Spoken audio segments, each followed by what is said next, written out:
Assalamualaikum warahmatullahi wabarakatuh. Apa kabar anak-anak? Alhamdulillah. Hari ini kita bertemu kembali dengan saya, Ibu Undiroto Wanita dan Bapak Hermanto. Hari ini kita akan membahas tentang dakwah Nabi Muhammad SAW di kota Makkah. Baik anak-anak, sebelum kita mulai pembelajaran hari ini, marilah kita mulai dengan membaca basmalah bersama. Bismillahirrahmanirrahim. Baik anak-anak, poin-poin yang akan kita pelajari pada hari ini adalah yang pertama tentang riwayat hidup Nabi Muhammad SAW. Yang kedua, permulaan dakwah Nabi Muhammad SAW. Kemudian yang ketiga, perhatian dan prioritas dakwah Nabi Muhammad SAW. Yang keempat, respon masyarakat Mekah terhadap dakwah Nabi Muhammad SAW. Kemudian yang kelima, tantangan dakwah Nabi Muhammad SAW. Dan yang terakhir, kita akan menganalisis apa saja kunci keberhasilan Nabi Muhammad SAW dalam melaksanakan dakwah di kota Makkah. Anak-anak, kita awali dengan penjelasan tentang riwayat hidup Nabi Muhammad SAW. Kita coba mengenal tentang suku Quraisy terlebih dahulu. Siapakah suku Quraisy itu? Suku Quraisy adalah suku bangsa Arab yang merupakan keturunan dari Nabi Ibrahim yang menetap di kota Mekah dan sekitarnya. Lalu apa kaitannya antara suku Quraisy dengan Rasulullah? Rasulullah berasal dari Bani Hashim dan Bani Hashim merupakan bagian dari suku Quraisy. Jadi jelas ada kaitan antara Rasulullah dan suku Quraisy. Dan pada saat itu suku Quraisy dianggap sebagai suku yang mulia di antara suku-suku yang ada di bangsa Arab. Mengapa? Karena dari penjelasan saya tadi kita ketahui bahwa suku Quraisy merupakan keturunan dari Nabi Ibrahim. Di samping itu juga suku Quraisy pada saat itu memiliki kedudukan sebagai penjaga Ka'bah, yaitu Baitullah atau rumah suci yang dibangun oleh Nabi Ibrahim dan putranya Nabi Ismail. Anak-anak, berikutnya kita coba membahas tentang kelahiran Rasulullah. Rasulullah atau Nabiullah Muhammad SAW lahir pada tanggal 12 Rabiul Awal tahun Gajah atau 20, ada juga yang menyebutkan 23 April tahun 571 Masehi. Mengapa tahun itu disebut dengan tahun Gajah? Karena kurang lebih 2 bulan sebelum Rasulullah lahir, ada pasukan gajah yang di bawah komando Raja Abraha berasal dari kota Habasyah yang sekarang disebut dengan Ethiopia berusaha menyerang Ka'bah. Dan pada saat itu Abraha telah berhasil menguasai Yaman. Lalu kenapa dia ingin menyerang Ka'bah? Karena dia ingin membangun rumah suci di Yaman. Dengan hancurnya Ka'bah, dia berharap orang-orang akan mengadakan atau akan berhaji ke Yaman, jadi tidak lagi berhaji ke Makkah. Di dalam pemikirannya, ketika orang-orang berpindah hajinya ke Yaman, maka perekonomian Yaman akan meningkat. Akan tetapi Allah berkehendak lain. Allah mengutus pasukannya yang berupa burung ababil untuk menggagalkan penyerangan Raja Abraha. Oke, kembali lagi kepada kelahiran Rasulullah. Jauh sebelum kelahiran Rasulullah atau kelahiran Muhammad, Allah sudah mengabarkan akan datangnya seorang nabi akhir zaman. Dan kabar itu dimuat di dalam kitab baik Taurat maupun kitab Injil. Sehingga para pakyainya Yahudi yang biasa disebut dengan Robi dan para pendeta Nasrani sudah mengetahui ciri-ciri yang menggambarkan sifat Rasulullah. Adanya Rasulullah lahir dalam keadaan yatim. Kenapa? Karena pada saat beliau lahir, ayahanda beliau telah tiada atau telah wafat pada saat beliau masih berada di dalam kandungan. Berikutnya beliau hanya beberapa hari saja disusui oleh ibundanya yaitu Siti Aminah dan kemudian disusui oleh Halimah As-Sa'diyah yang berasal dari suku Sa'ad. Mengapa dititipkan kepada Halimah As-Sa'diyah yang berasal dari suku Sa'ad?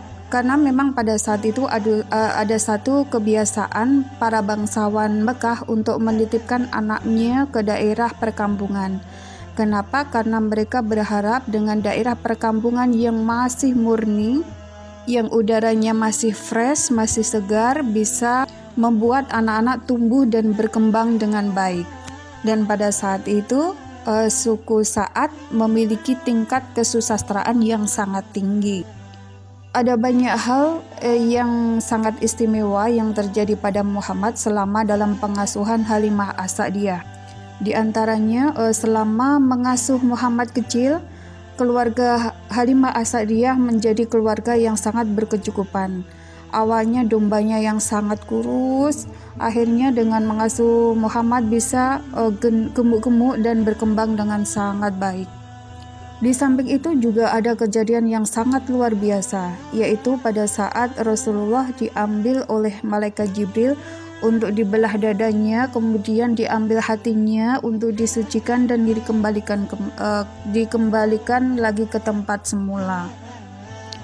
Adana kurang lebih usia 6 tahun, akhirnya hak pengasuhan dikembalikan kepada keluarganya oleh Halimah As-Sa'diyah, dan pada saat itu diasuh oleh kakeknya. Mengapa? Karena memang pada saat itu ibundanya juga sudah meninggal dunia. Jadilah Muhammad kecil pada saat itu seorang yang yatim piatu. Meskipun dalam pengasuhan kakeknya, tetapi Muhammad kecil pada saat itu juga berkembang dengan baik. Karena memang kakeknya yang bernama Abdul Muthalib sangat menyayanginya. Namun hal itu berlangsung kurang lebih selama 2 tahun karena setelah itu kakeknya meninggal dunia. Berikutnya hak asuh diambil oleh pamannya yang bernama Abu Thalib. Meskipun pamannya Abu Thalib itu memiliki anak yang sangat banyak, tetapi Abu Thalib juga sangat sayang kepada Muhammad. Hingga suatu ketika Abu Thalib mengajak Muhammad untuk berdagang ke negeri Syam. Dan pada saat di perjalanan mereka bertemu dengan seorang pendeta yang bernama Pendeta Bahiro. Nah, ternyata Pendeta Bahiro mengetahui ada ciri-ciri nubuah atau ciri-ciri kenabian ada pada Muhammad. Hingga pendeta tersebut menyarankan kepada Abu Thalib untuk segera membawa Muhammad pulang. Di dalam pengasuhan Abu Thalib, Muhammad berkembang menjadi remaja yang sangat berbudi, dan beliau dikenal dengan sebutan Al-Amin karena sangat jujur dan dapat dipercaya. Termasuk dipercaya oleh seorang janda bangsawan yang kaya raya atau tajir yang bernama Khadijah untuk membawakan dagangannya. Dan pada saat menjalankan dagangan Khadijah, Muhammad ditemani oleh pembantu Khadijah yang bernama Maisarah. Setelah selesai berdagang dengan Muhammad, Maisarah menceritakan kejadian-kejadian yang dia lihat kepada Khadijah. Di antaranya tentang akhlak Rasulullah atau akhlak Muhammad yang sangat terpuji, sangat jujur dan sangat dapat dipercaya. Di samping itu juga ada satu kejadian luar biasa, di antaranya di setiap perjalanan Rasulullah atau Muhammad selalu dilindungi oleh awan. Hingga akhirnya Khadijah tertarik kepada Muhammad. Dan akhirnya mereka menikah. Meskipun sebenarnya kalau dipandang dari segi usia Muhammad pada saat itu jauh berada di bawah Khadijah, yaitu terpaut sekitar 15 tahun. Pada saat itu Muhammad berusia 25 tahun, sedangkan Khadijah berusia 40 tahun. Tetapi alhamdulillah dengan izin Allah, keluarga mereka berjalan dengan baik, menjadi keluarga yang sakinah, mawadah, dan rahmah. Baik anak-anak, kita masuk pada poin kedua, yaitu permulaan dakwah Nabi Muhammad SAW. Yang pertama yaitu Nabi Muhammad SAW menerima wahyu yang pertama. Wahyu yang pertama turun pada saat Muhammad sedang bertahanus atau mendekatkan diri kepada Allah dan berkhalwat atau menyendiri di Gua Hira, yaitu sebuah gua yang berada di Jabal Nur yang terletak beberapa kilometer di sebelah utara kota Mekah. Nah, untuk wahyu yang pertama turun, anak-anak masih ingat kan? Baik, yang pertama turun adalah Quran Surat Al-Alaq ayat 1-5. Nah, ini nanti menjadi tugas anak-anak untuk menghafalkan, kemudian divideokan dan dikirim, oke? Baik anak-anak, wahyu yang pertama turun pada tanggal 17 Ramadan. Karena itu peristiwa tersebut disebut dengan peristiwa nuzulul Quran atau turunnya Al-Quran, sehingga kita peringati setiap tahunnya. Setelah mendapatkan wahyu yang pertama melalui perantaraan malaikat Jibril, akhirnya Muhammad pulang ke rumah. Pada saat itu beliau menceritakan semua kejadian yang dialami di gua tersebut kepada Khadijah. Akhirnya Khadijah melalui Ali bin Abi Thalib pada saat itu mengundang Waraqah bin Naufal, seorang ahli kitab. Dan pada saat itu Muhammad menceritakan kejadian yang dia alami ketika berada di Gua Hira. Pada saat didatangi oleh malaikat Jibril kemudian menerima wahyu kepada Waraqah bin Naufal. Waraqah bin Naufal mengatakan bahwa kejadian tersebut sama seperti yang dialami oleh nabi-nabi sebelumnya. Dan Waraqah yakin bahwa itu adalah wahyu yang berasal dari Allah, dan yakin pula bahwa Muhammad adalah seorang nabi. Beberapa saat kemudian turunlah wahyu yang kedua, yaitu Quran surat Al-Mudaththir ayat 1-7. Nah, yang itu nanti anak-anak tidak usah menghafalkan, tetapi cukup anak-anak lafalkan dengan tartil, dijadikan satu dengan video hafalan surat Al-Alaq ayat 1-5 tadi. Wahyu kedua atau surat Al-Mudaththir ini berisi tentang perintah Allah agar Nabi Muhammad berdakwah dan menyiarkan ajaran Islam kepada umat manusia, dan beliau memulai dakwah dengan cara sembunyi-sembunyi. Untuk yang pertama, Nabi Muhammad berdakwah kepada keluarga dan sahabat-sahabat terdekatnya, dan beliau menjadikan rumah Al-Arqam bin Abil Arqam sebagai pusat kegiatan dakwahnya. Kerabat Nabi yang menerima dakwah beliau diantaranya adalah istrinya, yaitu Siti Khadijah, kemudian sepupunya yang dalam pengasuhannya pada saat itu, yaitu Ali bin Abi Thalib, yang pada saat itu masih berusia sekitar 7 tahun. Kemudian pembantunya yang bernama Zaid bin Harisah, dan sahabatnya yang bernama Abu Bakar As-Siddiq. Dan ada 2 paman beliau yang menolak dakwahnya, yaitu Abu Lahab dan Abu Thalib. Tetapi 2 paman ini memiliki sikap yang berbeda. Kalau Abu Thalib mendukung dakwah Rasulullah meskipun tidak menerima, jadi tidak masuk Islam tetapi mendukung dakwah Rasulullah. Dan yang satunya Abu Lahab sangat menentang dakwah Rasulullah, bahkan mengancam dan berniat membunuh Rasulullah.